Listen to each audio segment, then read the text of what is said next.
Hello everyone, this is going to be my one pager on the adrenal gland and all the hormones produced within that gland.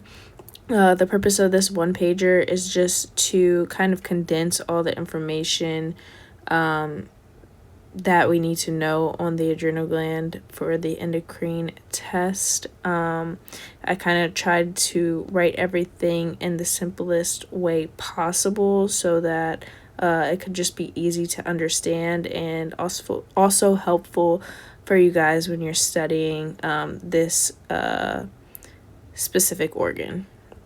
Okay, so up top we have the title, adrenal gland and all the hormones it produces. So we are going to start general and move more specific. So over here we have just a picture I drew of the adrenal gland, which is right here on the top of the kidneys. Right here is going to be the udders, and the udders connecting to the bladder, but most importantly, just knowing that the adrenal gland is on the top of the kidneys. The adrenal gland is considered to be two glands in one. So we're going to have the medulla, which is the innermost part, and then we're going to have the cortex, which is kind of the outermost part of the gland. Starting with the medulla, obviously, as I just said, is the inner part.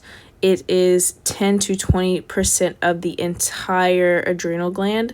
So it's the smaller portion of the adrenal gland, and it is vascular. So as you can see here, it is red.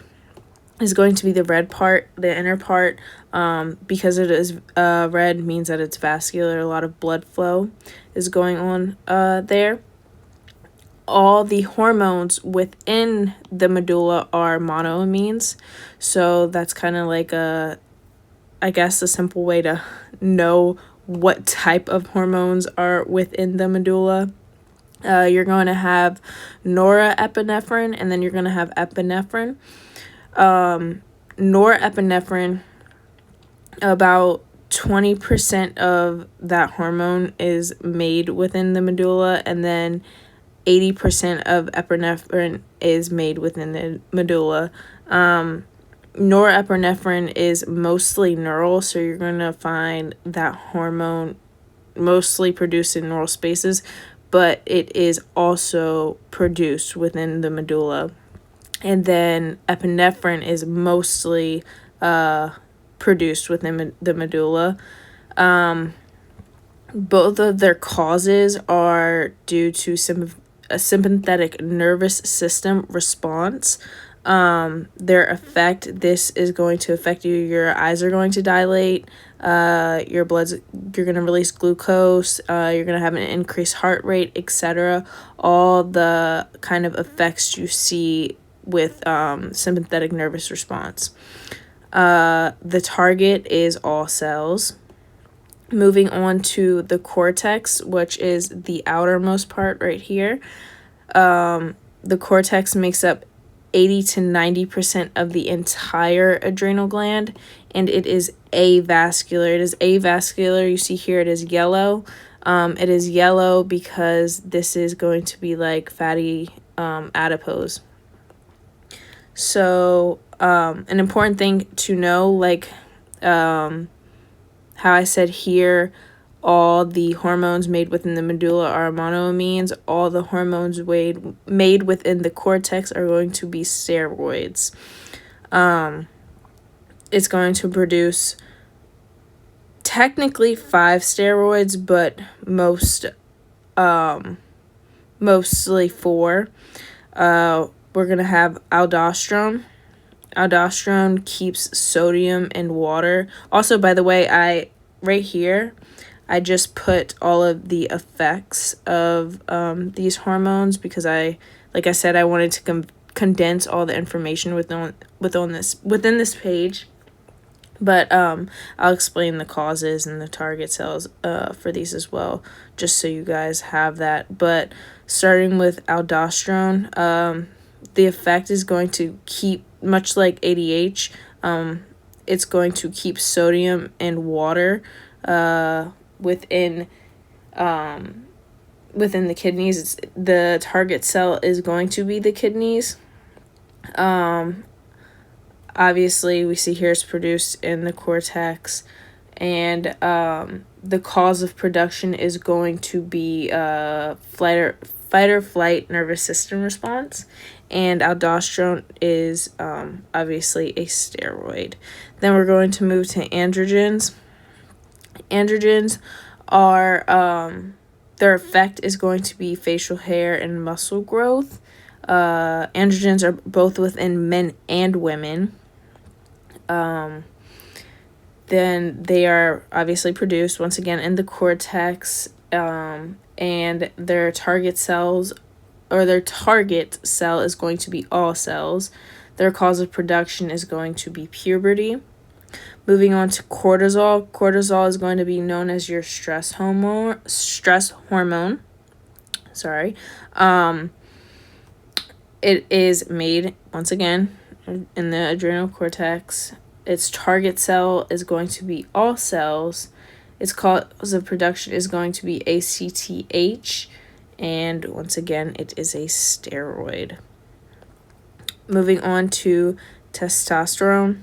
Testosterone is going to cause a deep voice within men. You're going to be taller, more muscle mass, yada, yada, yada, all those things you see with specifically male characteristics.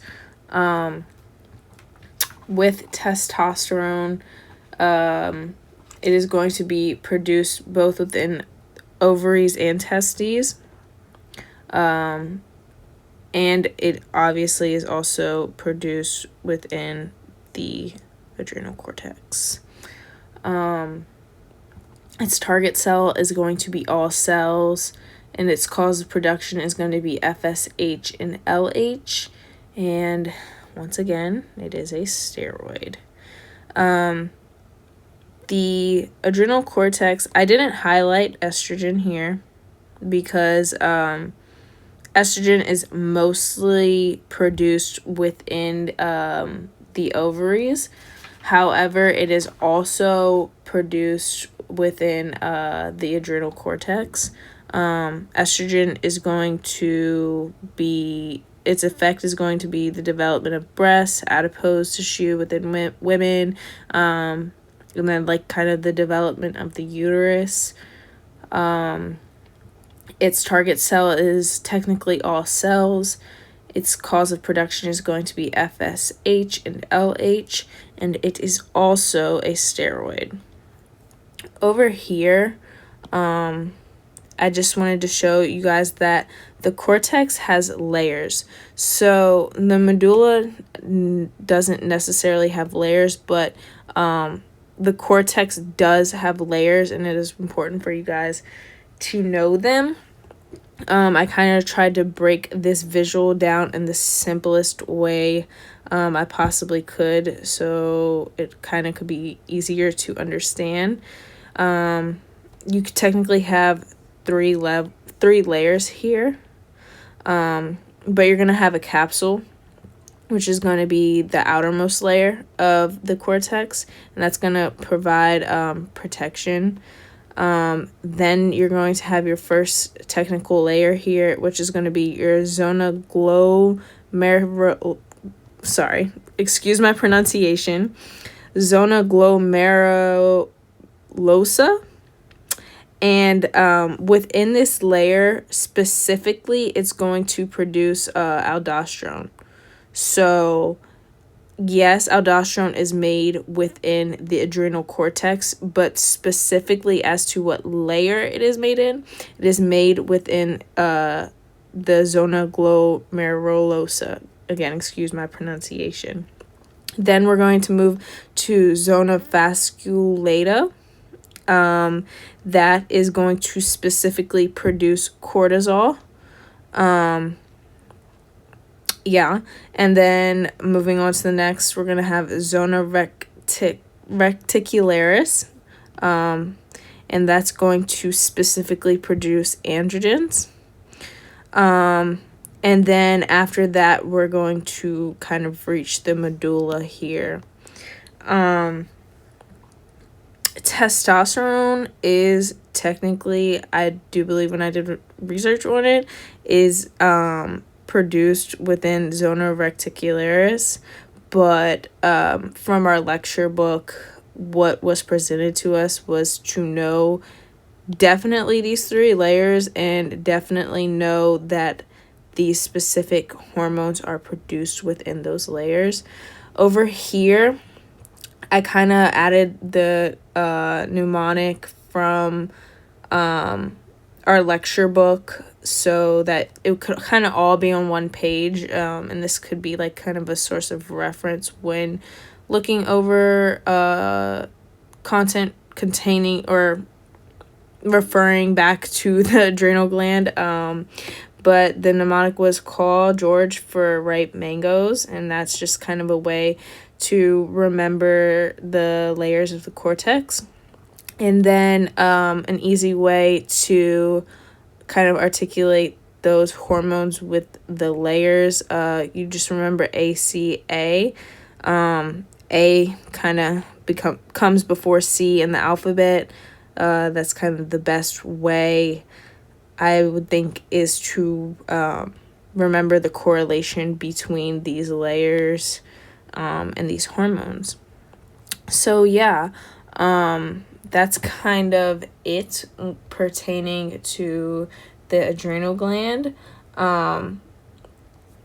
The main lastly, I didn't kind of cover this in the beginning, but the main function of the adrenal gland itself is to cope with stressful situations, so that, which is why we'll see things such as like cortisol hormone produced here.